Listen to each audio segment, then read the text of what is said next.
2 Rois 2, 1 à 15. Ne capitule pas. 2 Rois 2, de 1 à 15.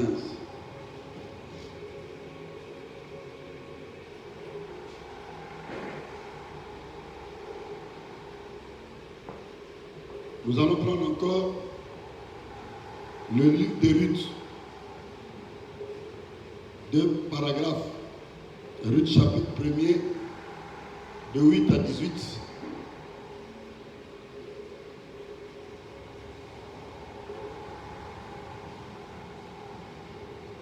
Ruth, le livre de Ruth, chapitre 1er, de 8 à 18. Ruth, chapitre 2, de 1 à 12.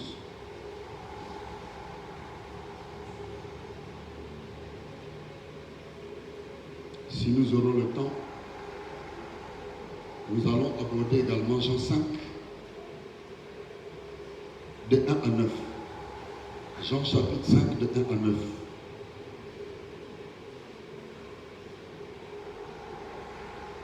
Et vous pouvez mettre la conclusion, peut-être que vous lirez à la maison. En conclusion, vous prenez 1 Timothée 4, 1, 2. Conclusion, 1 Timothée 4, 1, 2. Ça vous permet de méditer à la maison. 1 Timothée 4, premier et deuxième verset. Et puis, 2 Pierre 2. Deuxième épître de Pierre, chapitre 2, du verset 1 à 3. Amen. Amen.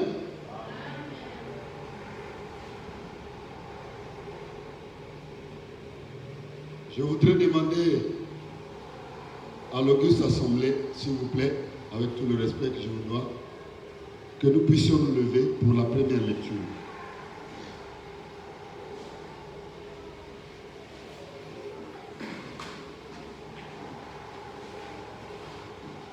En tout cas, je vous en prie.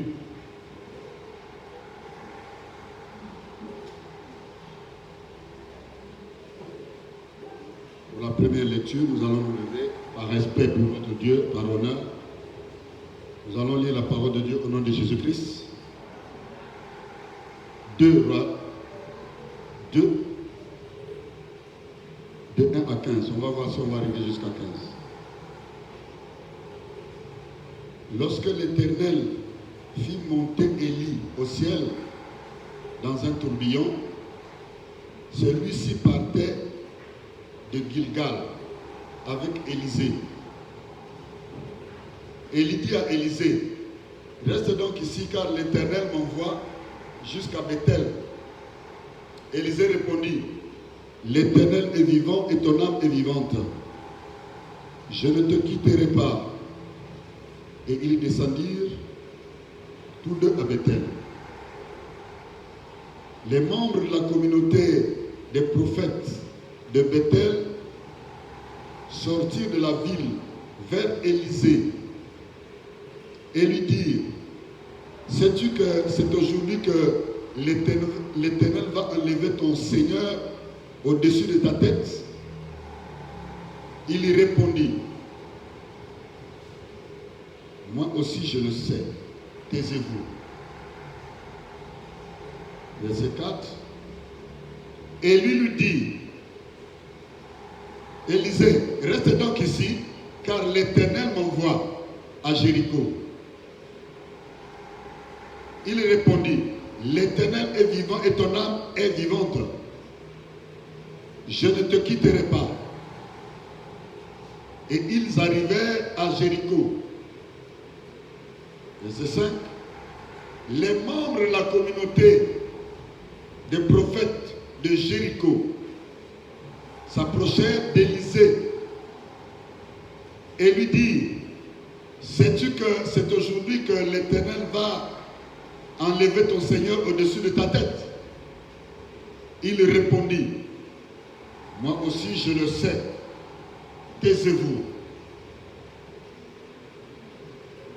Ça c'est le deuxième épisode. Troisième épisode.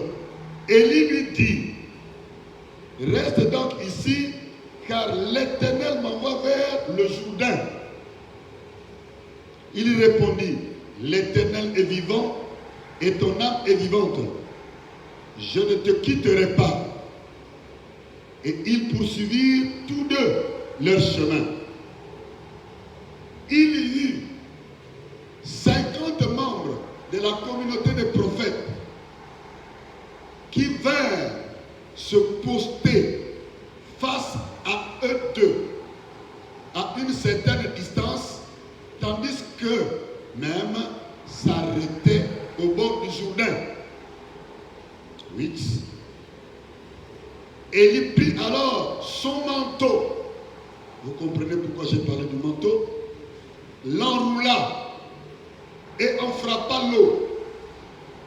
Elle se sépara. Elle, c'est l'eau. Et ils traversèrent tous les deux à pied sec.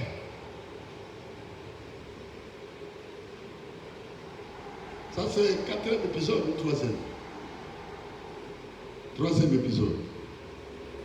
4e épisode. Une fois qu'ils eurent traversé, Élie dit à Élisée, dis-moi ce que tu veux que je fasse pour toi avant d'être enlevé loin de toi. Élisée répondit, qu'il y ait sur moi une double part de ton esprit. Élie dit, tu demandes quelque chose de difficile. Toutefois, si tu peux me voir pendant que je serai enlevé loin de toi, cela t'arrivera. Sinon, cela n'arrivera pas. On va s'arrêter par là. La suite, on va continuer. Parole du Seigneur. Amen. On peut s'asseoir.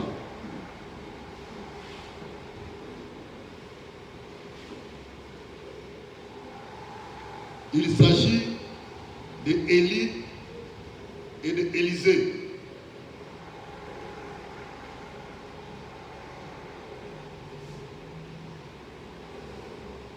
Alors, l'histoire nous dit que le prophète Élie devait être enlevé par l'Éternel, selon le plan de Dieu.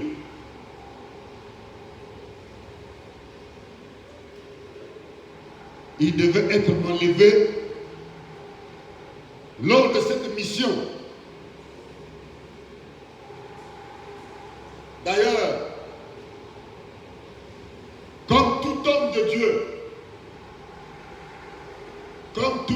Dieu n'est pas éternel dans la chair, ici-bas, Élie, le prophète, des miracles, devait aussi quitter la terre. Mais de la bonne manière, grâce à sa communion avec le Seigneur. Mais il avait, au nombre des disciples qu'il avait, il y avait un qui était caractéristique. Élisée. Élie avait un disciple caractéristique, c'est Élisée.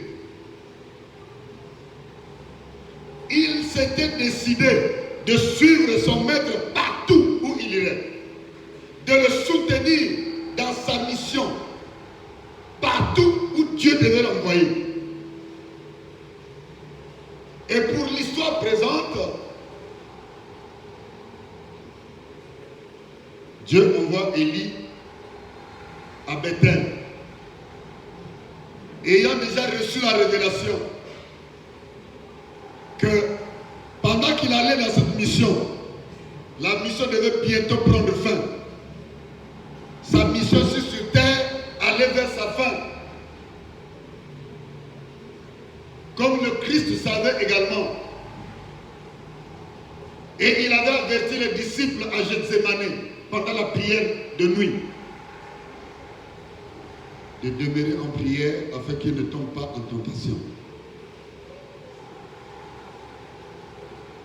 La prière est la voie par laquelle l'Éternel Dieu peut nous fortifier, peut nous soutenir, peut nous rassurer, peut nous guérir, peut nous assister, peut nous accompagner, peut nous justifier, peut nous donner la victoire. C'est au moyen de la prière fervente permanente. La prière, quel que soit le temps, quelles que soient les difficultés, quels que soient les problèmes, prier, toujours prier, se maintenir dans la prière. C'est la voie par laquelle Dieu est au courant officiellement et personnellement de tes problèmes. Tes problèmes personnifiés parviennent à Dieu au moyen de ta prière. Il le sait, il voit, mais il veut que l'homme parle, il veut que l'homme s'exprime, il veut que l'homme s'affiche en montrant que tu dépends de lui, qu'il est ton Dieu, il est ton Père, et que toute solution à tes problèmes vient de lui. C'est ça qu'il cherche. Que l'homme puisse marcher dans l'harmonie avec son Créateur. Quels que soient les problèmes. Élisée savait également, étant donné qu'il marchait sous un prophète, il avait aussi l'onction prophétique. Et donc rien ne lui avait échappé. Il savait que son maître devait être enlevé. Et son maître lui dit, je ne veux pas te faire du mal. Je ne veux pas que tu souffres. Je ne veux pas t'abandonner à un moment où tu ne t'y attendais pas. L'Éternel Dieu m'envoie à Bethel. Reste pour toi ici. Quand il parlait d'ici, ils étaient dans cette ville qu'on appelle Gilgal. Ils étaient à Gilgal et ils devaient se rendre à Bethel en mission commandée. Le visionnaire dit à son disciple, reste pour toi à Gilgal, Dieu m'envoie à Bethel. Et Élisée répond au visionnaire, ton Dieu est vivant, ton âme aussi est vivante. Où tu iras, j'irai. Il a dit, ok, certainement tu as compris. Allons-y. Écoutez, la première épreuve. Quand ils arrivent à Bethel, la communauté des prophètes de Bethel, dans la version du second, a dit les fils des prophètes de la ville de Bethel ne s'est pas approché du visionnaire, ne s'est pas approché de l'homme de Dieu. Mais c'est-à-dire que les prophètes de Bethel se sont mis en groupe pour aller rencontrer quiconque était derrière le visionnaire pour lui barrer la voie, pour qu'il ne soit pas bénéficiaire de l'onction de ce dernier. Quelqu'un me dit amen.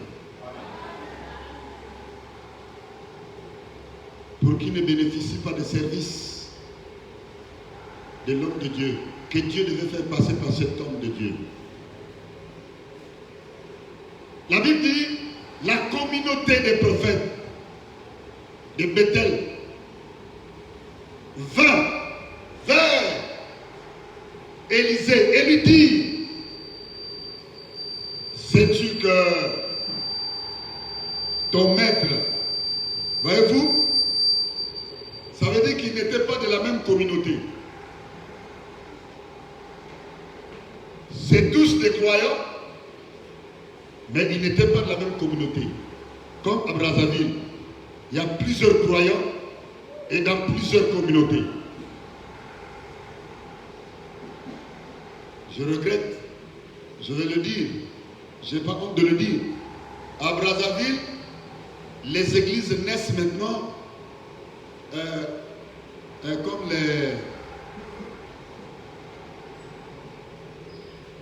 comme les kiosques, les dicamos.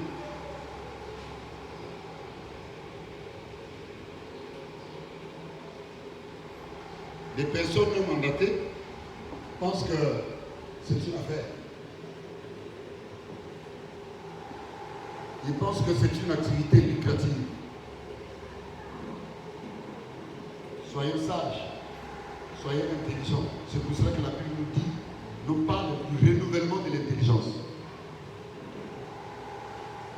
Marchons par la foi et non par la vue. Je confesse, du haut de la chair, que les choses iront s'améliorant dans cette assemblée.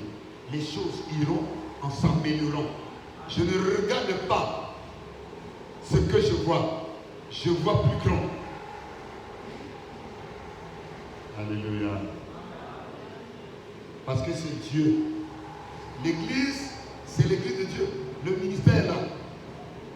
Il nous a placés là pour animer le ministère. Mais le ministère, en tant que tel, appartient à Dieu. Et je marche par la foi, je ne marche pas par la vue. Pour que je ne me retrouve pas n'importe où. Lorsque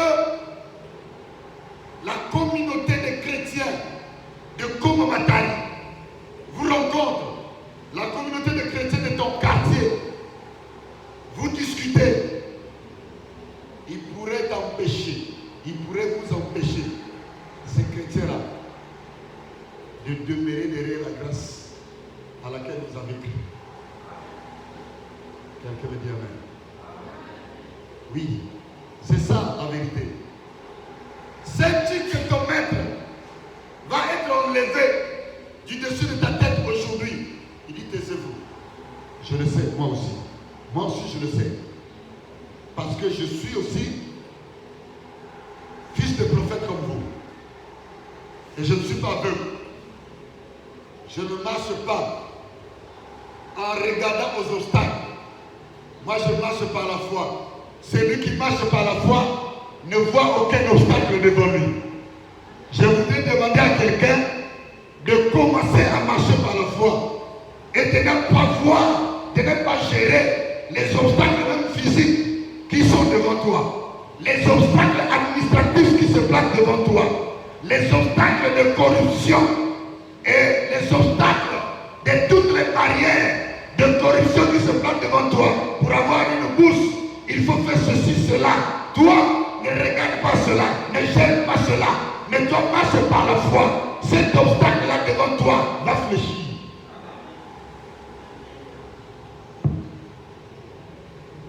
Même s'il aurait été coulé avec les règles d'un béton armé, avec la foi, il n'y a pas d'obstacle. Alors je répète encore, avec la foi, il n'y a pas d'obstacle. Est-ce que vous vous rendez compte?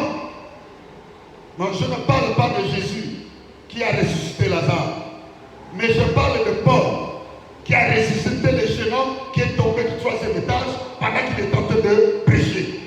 Quand il tombe, la Bible dit que le jeune homme a expiré, il était mort. Les gens ont paniqué. Paul a dit, vous regardez à la vue, vous marchez sur la vue, mais moi, je vois le jeune homme vivant. Alléluia. Bien-aimé, je voudrais dire à qui croit qu'aujourd'hui, je prends un nouvel élan. Je prends une autre dimension aujourd'hui. J'ai déclaré être revêtu du manteau, peut-être avec lequel toi qui es longtemps avec moi, tu m'as connu. Alors je récupère mon manteau, le manteau de la délivrance, le manteau de gloire, le manteau de combat et de victoire. Un manteau de feu, devant lequel aucun démon, aucun géant de ta famille ne peut résister. Le manteau qui procure du travail, le manteau qui procure le mariage, qui est capable d'ordonner. Et la terre s'exécute. Même les esprits reconnaissent ceux qui ont des manteaux particuliers. L'esprit de la folie avait demandé aux 7 fils de Séva, nous connaissons Jésus, nous connaissons Paul, mais toi, qui es-tu? Amen. Ils ont fini de faire le travail. Élie dit à Élisée, c'est pour toi ici maintenant, c'est bon. Je t'encourage pour ta foi. Alors, Dieu m'envoie maintenant à Jéricho. Jéricho, c'est une ville vraiment très, très agitée. Moi, je vais la balader ici. Et Élisée réplique la même chose. Il dit, je ne capitulerai pas. Je ne reste pas. Ton âme est vivante. Ton Dieu est vivant. J'irai avec toi. Là encore, il a prouvé à son maître que c'était un serviteur affranchi, imperturbable. La Bible dit qu'il arrivera un moment dans le livre de Jacques 5, où Dieu lui-même nous rendra inébranlables. Inébranlables. Eya kana mutu, eya kana moi, eya kana poko, eya kana tongo, obuso. Bien aimé, ne capitule pas face au problème. Face aux soucis de la vie, ne capitule pas. Ne marche pas en tant que défaitiste. Parce que tu n'as pas un bouton vert en haut, ou tu n'as pas un bouton rouge plus haut, où tu n'as pas un cadre qui est de la famille biologique en haut. La Bible dit, nous avons un avocat qui est assis à la droite du Père et il intercède nuit et jour pour toi et moi. C'est lui qui fera que tu sois une exception grâce à la manifestation de ta foi. Élisée dit, je ne reste pas. Ils arrivent à Jéricho. Il travaille. Il dit maintenant à Élisée, bon maintenant le Seigneur m'envoie au Jourdain. Tu sais que le Jourdain c'est un grand fleuve, mais il m'envoie là-bas. Là-bas il n'y a pas de ville, il n'y a pas de village. Je vais là-bas. Il dit, moi je t'ai déjà dit que je reste collé cimenté avec toi.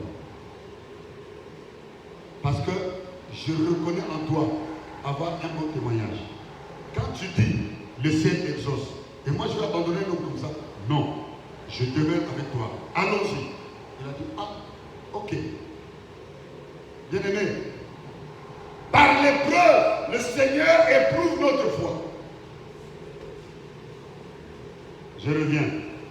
Par les épreuves, l'Éternel Dieu éprouve notre foi.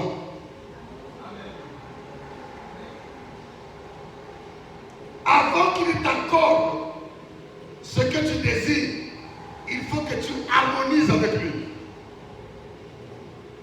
Il faut qu'il puisse éprouver la foi. Comme on éprouve l'or. Pour éprouver l'or, lorsque il est attaché avec toute la saleté et la gangrène, on le met au feu, un grand feu. Et quand on le retire du feu, la saleté quitte. On regarde, oui, ça c'est de l'or. Ça c'est de l'or. Or, un chrétien, dans le feu des problèmes de ce monde, est même plus résistant que l'or dans le feu. Un chrétien affermi résiste au feu plus que l'or. Là c'est compliqué, c'est normal que vous soyez tranquille. Parce que c'est une épreuve difficile pour toi. Résister. Je ne te demande pas d'aller allumer le feu au quartier pour te rendre là-dedans. Je parle des problèmes de la vie. Quelqu'un dit amen? Ouais. Ils ont marché. Ils sont allés jusqu'au Jourdain. Écoutez, la Bible nous dit ceci, que 50 prophètes des communautés chrétiennes,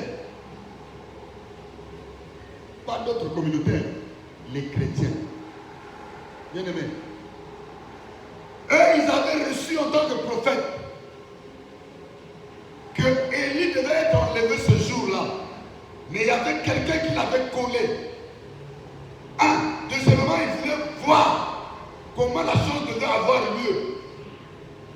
Mais au lieu d'être tout prêt, au lieu de s'attacher pour recevoir l'onction, ils s'étaient écartés au loin. Ils se sont placés quelque part en train d'observer comment ça devait se passer là-bas entre Élie et Élisée au Jourdain. Bien-aimés, même les prophètes, les serviteurs de Dieu qui se frappent la poitrine, être les plus exercés dans le sondage de la pensée de Dieu, ils se trompent, ils peuvent se tromper. Alléluia. Ils croyaient que la chose devait avoir lieu au bord du Jourdain. Pourquoi? Parce qu'au Jourdain là-bas, il n'y avait ni pirogue, ni bateau, ni barque. Pourquoi? Ce sont des prophètes, mais qui marchent par la vue et qui ne marchent pas par la foi. Moi, je voudrais demander à quelqu'un de commencer dès aujourd'hui de marcher par la foi et tu vivras le miracle du Seigneur. Est-ce que quelqu'un peut dire, moi, désormais, je vais marcher par la foi? Plus fort. Désormais, je vais marcher par la foi. Comme les prophètes, eux, ils ont vu que là-bas au Jourdain, il n'y a pas de barque, il n'y a pas de pirogue, il n'y a pas de bateau. Assurément, l'enlèvement va avoir lieu là-bas. Ils ont préféré vivre l'événement à distance. Je voudrais poser la question à toi qui me suis, à toi qui m'écoutes. Qu'est-ce qui s'est passé à Golgotha lors de la crucifixion du Messie? Est-ce que les disciples étaient là? Ils sont arrivés jusqu'au bas de la montagne? Est-ce qu'ils sont arrivés jusqu'au bas de la croix? Ils sont restés à distance, en train de voir. Et il disait, assurément, comme c'est un homme habitué au miracle, il va faire un miracle, il va échapper de leur arrestation. Mais il ne savait pas que le plan de Dieu passait par cette arrestation afin que le Fils de l'homme soit crucifié et qu'il puisse avoir une autre appellation, un autre titre, ou une autre grandeur, le sacrifice. Pour qu'il soit le sacrifice de tous les pécheurs qui devaient croire. Les disciples ont fui, même les autres qui étaient restés, les 11, en dehors de Judas, qui avaient trahi, les 11 autres, remplacés par Matthias, ils ne sont pas arrivés jusqu'au bout. Même Pierre l'a renié. Lui qui avait reçu la clé, il a préféré regarder de loin. Mais les femmes qui accompagnaient le Christ, depuis le commencement de son ministère, celles qui étaient affermies, elles ont dit, à cause de la douleur de l'enfantement, parce que Bassine va y être dit, Bassi à Kobota, Bazara qui accompagnait Marie, pendant que Tala, Nini Bakosala la Mana ya Marie, Nini Bakosala la Yesu, Basunga Marie, à qui on avait déjà dit qu'un couteau transpercera ton cœur à cause de cet enfant. Malgré les avertissements, les gens se sont tenus à distance. Je suis en train de parler à un disciple. Je suis en train de parler à un serviteur, à une servante de Dieu. Je ne parle pas à la foule. Reçois la bonne sémence, tu vivras la gloire de Dieu. Continue ta marche. Ne capitule pas. Ne démissionne pas face aux problèmes de la vie. Même si le pire peut arriver à tes côtés. Mais toi, 10 000 tomberont à tes côtés, 1000 tomberont à ta droite. Toi, tu ne seras pas atteint. Tu regarderas seulement comment est-ce que le méchant va être rétribué. C'est la promesse que l'Éternel nous a faite. Et je sais qu'il l'accomplira dans ma vie.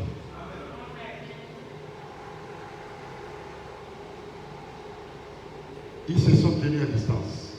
Ils ont commencé à regarder Élie et Élisée. Élie a fait quoi? Le manteau d'Élie portait le sceau du ciel. Or, le sceau du ciel, c'est le Saint-Esprit.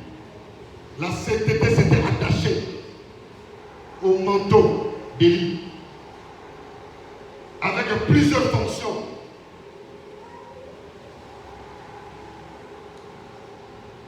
Il a pris le manteau, il l'a roulé.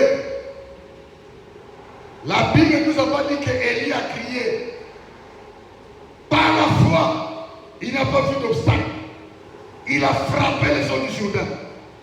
Et les eaux du Jourdain se sont séparées, laissant ainsi le passage au moins de l'Éternel et son serviteur. Je veux dire que ce matin, avant la fin du service, je vais ordonner à tout ce qui constitue un obstacle dans ta vie de te laisser passer, parce que la bouche autorisée de Dieu aura parlé. Maintenant que je suis en train de parler, que tout ce qui constitue comme obstacle dans ta vie, qui t'empêche d'aller de l'avant, qu'il libère le passage et que tu avances, qu'il libère le passage et que tu progresses, qu'il libère le passage et que tu sois élevé, qu'il libère le passage et que tu puisses maintenant saisir ton travail, que tu rentres dans les opportunités que l'Éternel Dieu a placées de notre côté. Mais pour que tu puisses en bénéficier, il faut braver les faux prophètes.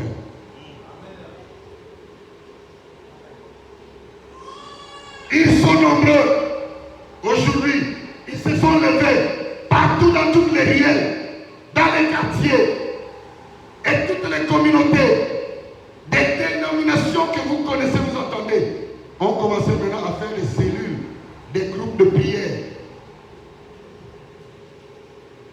Soyons lucides. Ceux-là, ils veulent vous barrer la voie à votre héritage. Et les prophètes de loin ont observé que Élie et Élisée ont traversé à sec. Bien-aimés, aujourd'hui, je ne connais pas tous les noms des objets qui constituent pour moi un obstacle. Je sais seulement une chose, que Dieu me demande de marcher. Lorsque ils étaient en train de marcher, est-ce que Élie connaissait les obstacles qu'il devait rencontrer? Est-ce qu'Élisée savait? Je ne pense pas qu'Élisée soit au courant. Mais quand Élie arrivait quelque part, marchant par la foi, et la révélation du ciel tombait pour qu'il pose un acte de foi et qu'il continue sa marche jusqu'à ce que la volonté de Dieu s'accomplisse. Je marcherai, je continuerai à marcher jusqu'à ce que la volonté de Dieu s'accomplisse dans ma vie. Je marcherai en victorieux. Je ne veux pas capituler. Je ne veux pas abandonner. Et je veux dire à quelqu'un, je veux dire à une soeur, je veux dire à un frère, ne t'arrête pas, ne capitule pas, ne démissionne pas. Continue à croire et continue à avancer. Ce que tu as fait, c'est prier et avancer. L'Éternel Dieu te conduira, il te tiendra par la main, il te fera traverser les obstacles.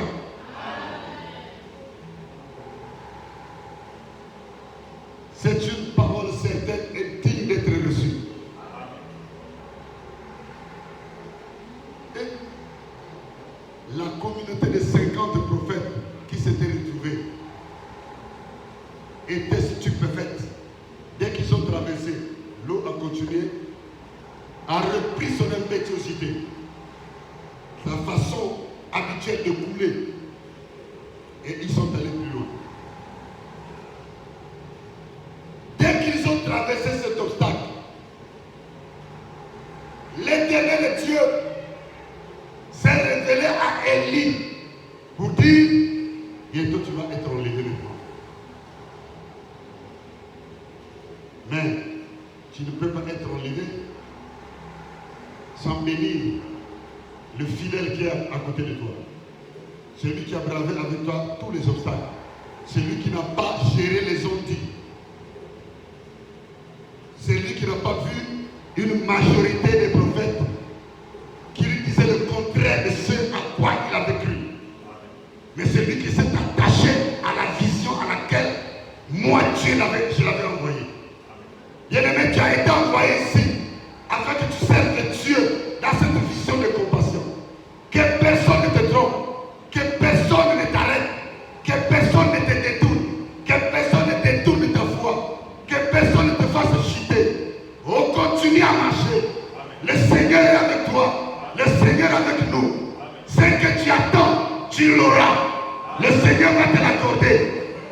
continue à accompagner l'homme de Dieu, le visionnaire, jusqu'à ce que l'Éternel te dise un mot. Ah, il lui dira quelque chose, il va te le libérer.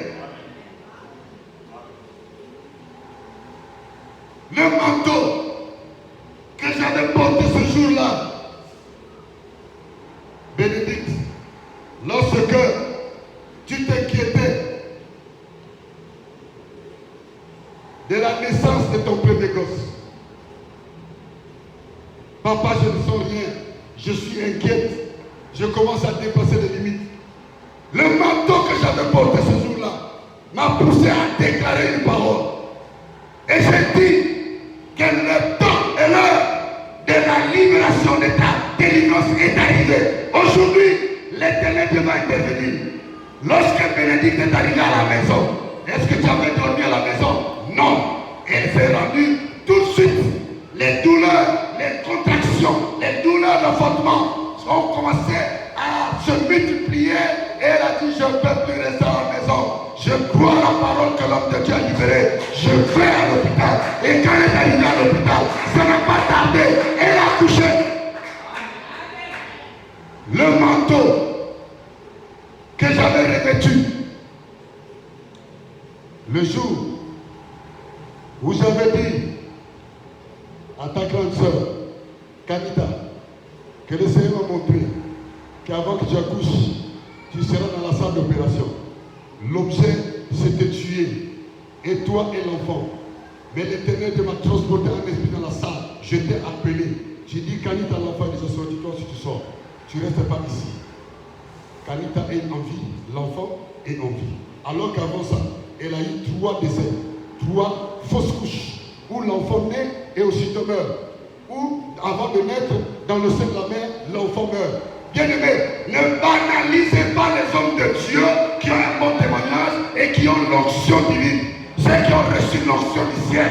Lorsqu'ils parlent, Dieu exauce, le ciel est libéré et la chose s'accomplit. Si vous les regardez de loin, Dieu vous regardera aussi de loin. Mais si vous les considérez, Dieu vous considérera. Lorsque vous aurez de la considération pour l'homme de Dieu, pour lequel vous avez un bon témoignage, l'Éternel Dieu aura un regard favorable sur vous. Moi, je crois au Dieu qui m'a envoyé.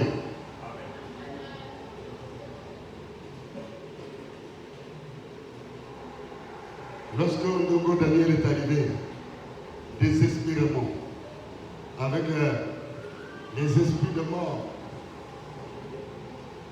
j'ai dit, ce qui est de la médecine, de la science, vous allez faire.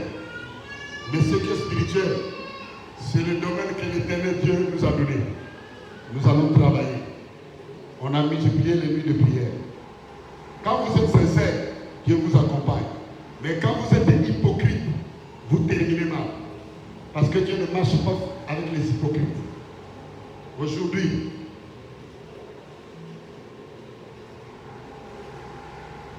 ma fille Daniel n'avait jamais certainement entendu parler d'une certaine église qui se nommerait MICC. Mais elle est là, désormais comme Élisée, parce qu'elle a vécu le miracle. Amen. Amen. Quand tu es fidèle, tu restes attaché, le miracle n'est pas loin. Le miracle n'est pas loin. Ne capitule pas. Ne capitule pas. Bien-aimé, ne capitule pas. Alors, les 2 livres de Ruth. Les 2 livres de Ruth, bien-aimé. Je n'ai pas envie de lire. Je vais vous résumer l'histoire. Qu'est-ce qui s'est passé? Vous connaissez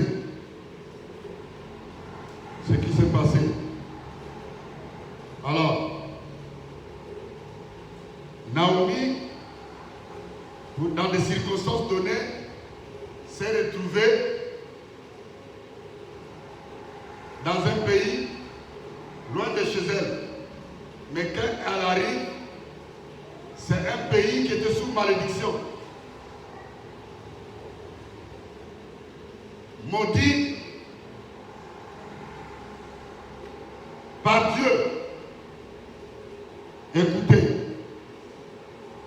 quand Naomi arrive là-bas, il a deux hommes, deux garçons qui avaient déjà grandi. Je vous résume l'histoire. Quelqu'un me suit? Accompagné de son époux. Son époux meurt.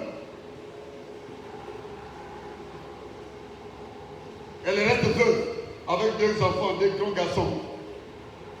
Eh bien, le monde dit, le mouton brute lève là il est attaché. Alors, les deux enfants de Naomi vont épouser des Moabites. Donc des femmes issues d'un peuple maudit et qui n'avaient pas droit de citer en Israël et qui ne peuvent pas accéder dans une assemblée de Dieu. Dieu le leur avait interdit. Bien aimé, il faut savoir avec qui tisser une alliance. Dans quelle assemblée tu peux aller, dans quelle église tu peux tisser une alliance véritable avec Dieu. C'est pas parce que tu entends là-bas, oh non, assemblée de Dieu, la porte du ciel. Ah donc c'est là-bas. Non. Il faut prier.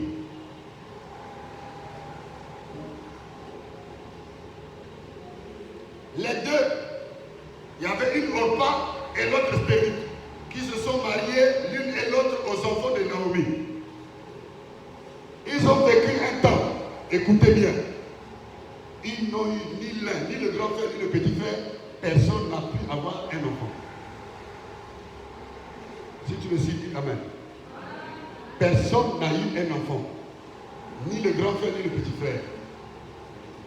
Mais les deux écoutaient quand même l'exhortation que donnait Naomi de ce qui est son Dieu. Elle commençait à prier avec Naomi et leur époux avant qu'il ne meure. Mais, la stérilité les a frappés. 2, l'esprit de mort les a visités. Elle qui croyait avoir fait le bon choix, est-ce que c'était le choix de Dieu? Les Anglais disent, that is the question. Peut-être que oui. Peut-être ça peut être aussi la voie du rachat. Lorsque tu fais il y a des erreurs qui sont bonnes. Hein? Il y a des erreurs qui sont bonnes. Je vais m'expliquer. Il y a un couple qui était en déchirement. Je ne sais pas où est-ce qu'on les avait orientés. Ils ont dépassé WICC. Ils se sont retrouvés vers la maison du ministre Gouya. Et là-bas, vous savez ce que fait Dieu. Comme lorsque Dieu voulait arrêter, élever Saoul, roi, il a prépositionné des gens en route pour qu'ils le croisent et qu'ils l'orientent. Il croise un jeune homme là-bas qui n'a pas l'habitude de venir se promener par là. Mais ce jour-là, Dieu lui a dit, va. Parce qu'il y a des personnes à sauver et il y a un foyer à sauver. Il y a une vie à sauver et il y a un foyer à sauver. Des gens qui vivaient, je crois que jusqu'aujourd'hui, là-bas, au domaine, le quartier qu'on appelle domaine, dans ses commencements, le couple là se querellait en route. Monsieur et dame se chamaillaient. Alors, ce jeune homme qui avait déjà prié avec moi, qui avait déjà senti l'odeur du manteau que l'Éternel Dieu m'a fait porter et qui a expérimenté les mystères du ciel pendant que j'exerçais, il les a vus en train de se quereller, il a prêté attention sur quel problème au sujet de l'enfant qui avait été envoûté, à qui on aurait donné un poison mystique, la chair humaine. Et que le mal ne finissait pas, ils se sont promenés, ça et là, ça n'avait pas de suite favorable. L'erreur que nous pensons être une erreur qui a arrêté une orientation de Dieu les a conduits sur la religion Jacques Gouya et là-bas. Et il croise ce jeune homme. Il les arrête. Il dit, papa, excusez-moi, est-ce que je peux vous parler? Excusez-moi. Je suis votre fils, je vous ai entendu parler. Est-ce que vous pouvez me permettre que je vous dise quelque chose? Le monsieur là, il est très nerveux, polémique. Comme les militaires qui s'étaient partagés les avis de Jésus, au bas de la croix. C'est aussi un militaire. C'était un adjudant-chef ou un adjudant. Il était très chaud. Il dit, papa, j'ai écouté tout. Est-ce que je peux vous envoyer quelque part? Il dit où? Oh non, il y a une église là-bas. Aujourd'hui, ils occupent. Ah, écoute, hein, avec vos églises là et tout, on s'est promené, on nous a escroqués. Il n'y a rien. L'enfant là est mourant. Non, papa. Il y a église et église. Il y a pasteur et pasteur. Il ne vous demandera rien.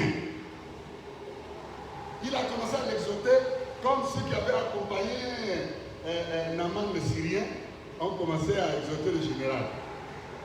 Faites seulement si vous avez demandé quelque chose de compliqué, vous l'aurez fait. Maintenant là, il vous demande seulement de vous jeter dans l'eau. Il dit, aujourd'hui il y a culte, allez seulement. Ah mais comment on va savoir? Il dit, bon allons-y, je vous accompagne. S'ils ne sont pas encore là, vous allez attendre. Je suis sûr qu'il y aura une solution, une suite favorable. Bien aimé, le couple là est arrivé ici avec un enfant mourant. Le ventre ballonné comme ça par un poisson. Un poisson mystique de sorcellerie. Le frère est pour lui partir. Il dit, je reviendrai. Mais après, attendez seulement. Ce n'était même pas encore comme ça. Ils allaient dire Manzanza. Partout. Alors, c'est le culte qui commence pendant que je prêche. Le Seigneur me donne des paroles de connaissance. Telle maman, vous me voyez après le culte. L'enfant là est malade. Apportez-la, on a prié. J'ai dit, oh, mais monsieur, vous êtes en train de vous agiter, c'est quoi? C'est votre fils? Oh oui, c'est mon fils. Quoi? Celle-là, c'est votre femme? Oui. Vous me voyez à la fin. Bien aimé, on a prié ce jour-là. Je leur ai dit que vous allez voir les signes déjà de la guérison aujourd'hui. Vous voyez-moi à la fin. Ils m'ont dit, voilà, on vous a escroqué, ça y est, la gauche, à droite et tout. Et ok. J'ai dit, je vais peut-être me scandaliser.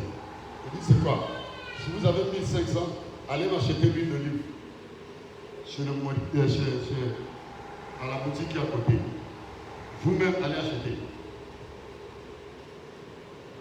Il est allé, il est venu l'acheter. Il dit, donne-moi l'huile. Il dit, tu me donnes ça d'un cœur ouvert? Oui. Il dit, je vais prier devant vous. J'ai prié pour lui. Et c'est un petit garçon qui devait être au 5-2 et je l'ai moins d'huile. Et j'ai expliqué à la maman comment faire. Ou au père. Matin, soir, vous faites ça. Les jours de la prière, vous venez.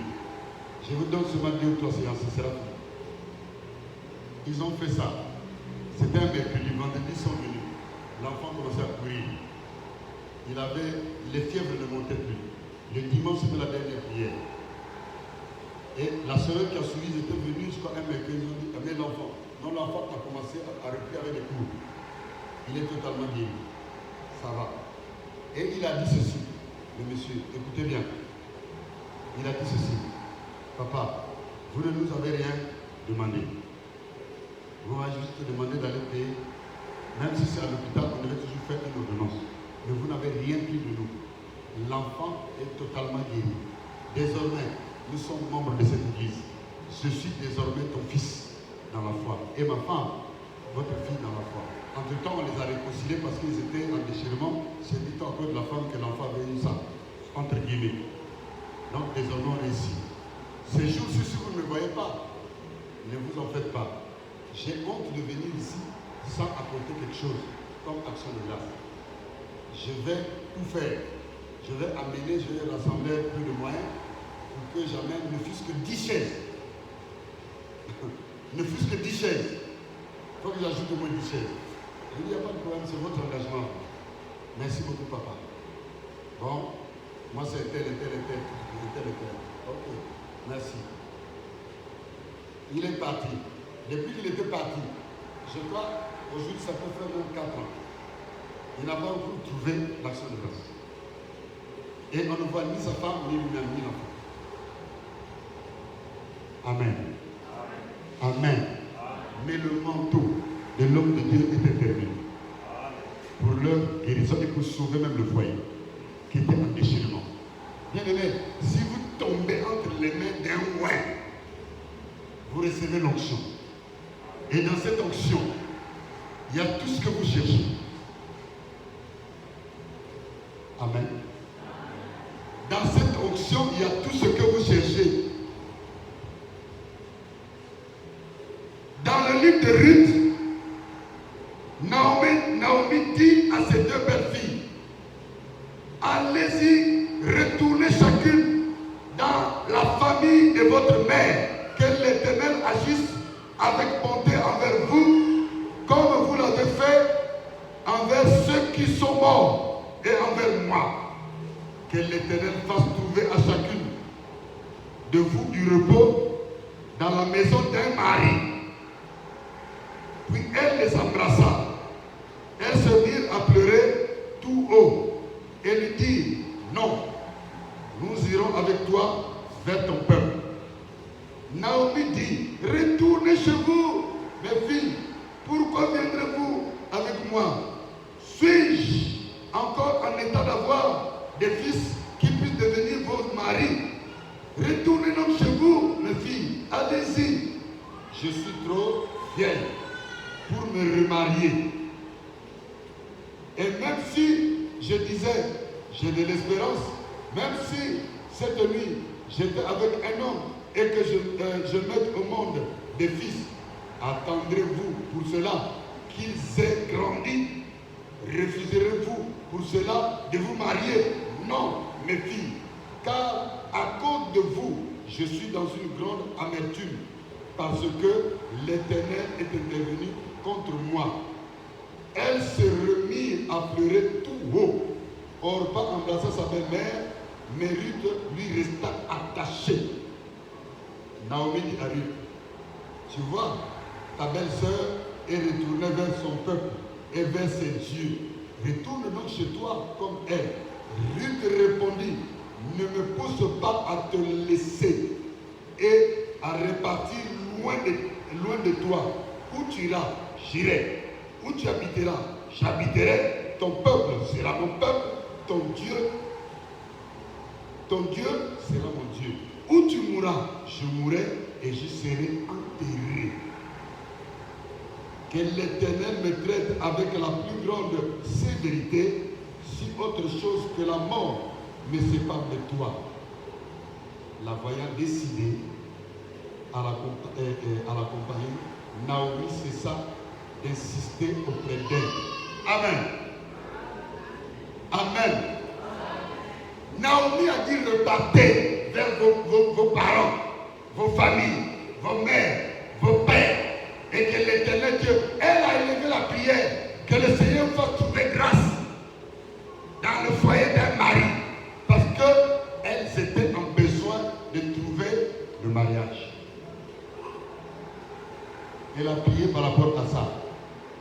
Mais celle qui était attachée, celle qui avait compris que Naomi, malgré ce qu'il était en train de vivre comme tourment, comme difficulté, qu'elle était elle-même frappée de mort, qu'elle avait perdu son mari et ses deux fils, mais en écoutant Naomi parler, Ruth avait compris qu'elle avait avec elle une parole qui communique la vie, une parole qui méritait d'être écoutée, d'être reçue, une parole qui peut redonner vie. Ruth n'a pas lâché Naomi. La Bible dit que comme elle ne voulait pas la quitter, Naomi l'a laissé venir avec elle.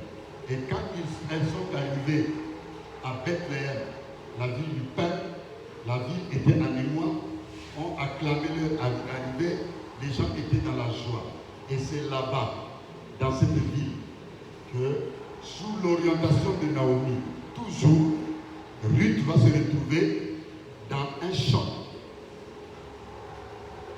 d'un parfum de Naomi qui avait le droit de l'achat. Et c'est là-bas que Ruth va aller glaner parce qu'elle est arrivée à la saison de la récolte. Elle n'a pas attendu rester à la maison, croiser les bras. Elle a dit à Naomi, laisse-moi aller récolter même derrière les moissonneurs.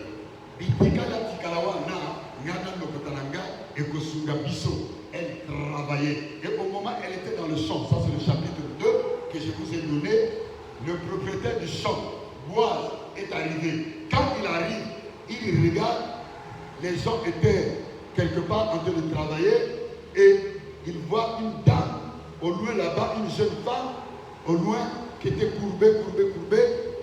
Boaz s'est salué avec son monde et le monde a rétorqué que l'Éternel vous bénisse et tout ça là. Elle continue à travailler. Et Boaz, le propriétaire du champ, dit oh, mais tout le monde est par ici. Je vois une jeune dame là-bas qui est toujours courbée en train de travailler. D'où est-elle et qui est-elle? Amen. Amen. Je veux dire quelque chose, je vais atterrir. Je ne vais plus continuer avec les autres, certainement. Peut-être dans la prière. Parce qu'on veut prier pendant 10 minutes. Et que celui qui joue au synthé se place déjà. Bien aimé, lorsque l'homme fort, le propriétaire du champ, le propriétaire de l'église, le propriétaire de l'œuvre, commence à te parler, si tu sens déjà que maintenant, là, c'est une parole qui me concerne, c'est qu'il va se passer quelque chose. Amen. Amen. Lorsque le propriétaire de l'affaire, lorsque le chef de l'entreprise focalise son attention sur toi, c'est qu'il y a une promotion qui va avoir lieu. C'est qu'on a remarqué ta persévérance, ta perspicacité dans le travail. Qui est-elle et d'où vient-elle? Parce que je ne l'ai jamais vue. Et écoutez, le gardien, le surveillant des moissonneurs, comme le berger, comme le pasteur, qui vous regarde tous, qui vous apprécie dans votre manière de servir, dans votre zèle, vous qui craignez une petite pluie, vous qui craignez même les nuages qui passent, vous qui craignez le soleil, et évitez votre bénédiction et laissez passer votre grâce à cause de la canicule. Le pasteur regarde, le berger vous apprécie, et lorsque l'Éternel Dieu vient, ne vous en faites pas.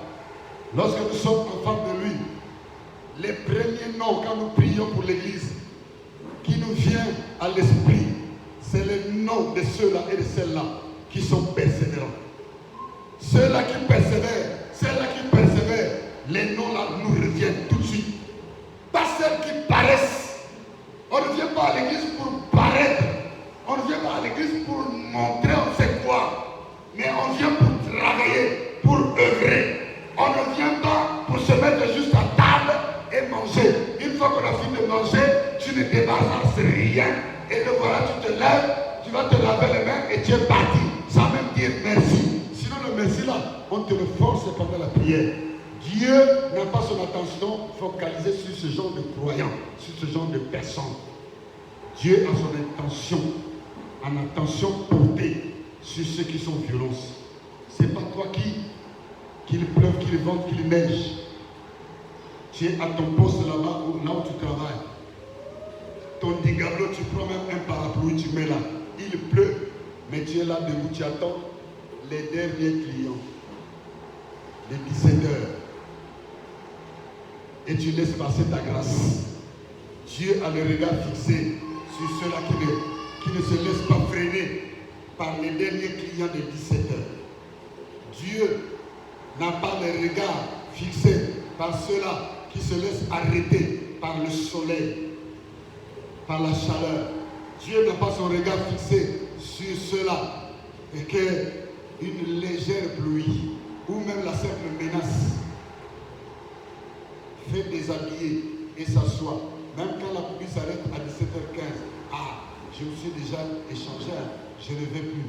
Dieu n'a pas le regard sur ce genre de personnes. Mais Dieu a son regard fixé sur les violents. Ceux-là que la communauté des prophètes arrête pour leur dire, attention, ton maître là, il a reçu le mandat. Apparemment, il est plus puissant. Parce que comment lui qui prie pour les gens peut-il être atteint? Toi, parce que tu dis, comme Élisée, que tais-toi, je le sais, son âme est vivante et son Dieu est vivant. Voilà les personnes qui intéressent le Seigneur. Mais toi qui te mets à écouter le discours de perversion, et tu es là, tu cautionnes, tu appuies. Hein? Comment un pasteur peut être frappé de moisson, il est atteint? Alors que la Bible dit, tu commences à citer les quelques versets bibliques que tu connais. Ne touchez pas un moins. Mais comme lui, on dirait qu'il a perdu la grâce. Ok, il a perdu la grâce. Toi, tu t'éloignes. Tu es de plus en plus perdu. Tu es au milieu de la forêt. Et Dieu t'appelle.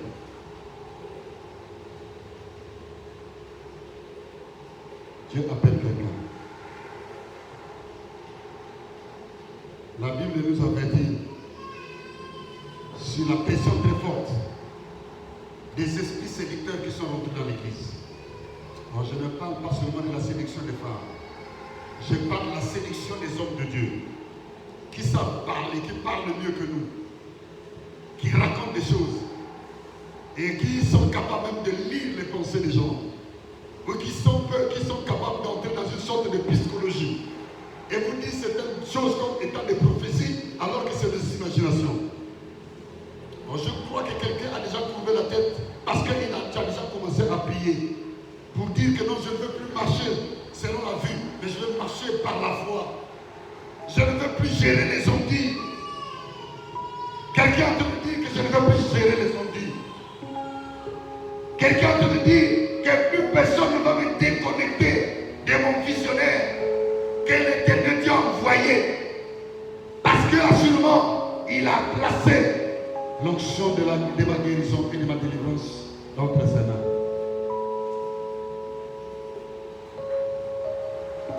Je ne veux pas capituler.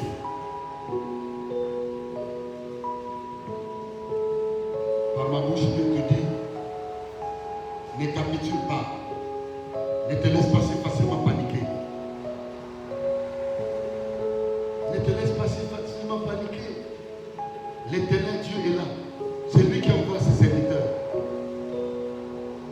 Il dit, si on vous dit que Christ est par-ci, par-là, il est dans la forêt, mais il est sur la montagne, n'allez pas.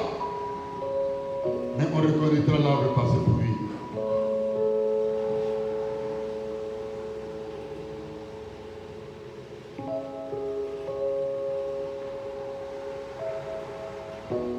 Est-ce que tu as d'abord revêtu ton manteau de chrétien, de chrétien? Le manteau de ton premier amour avec Dieu.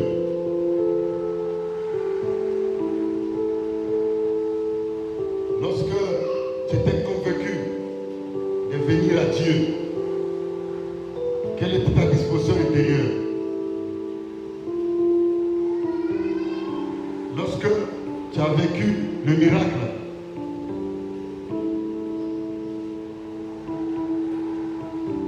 quelle était ta disposition intérieure?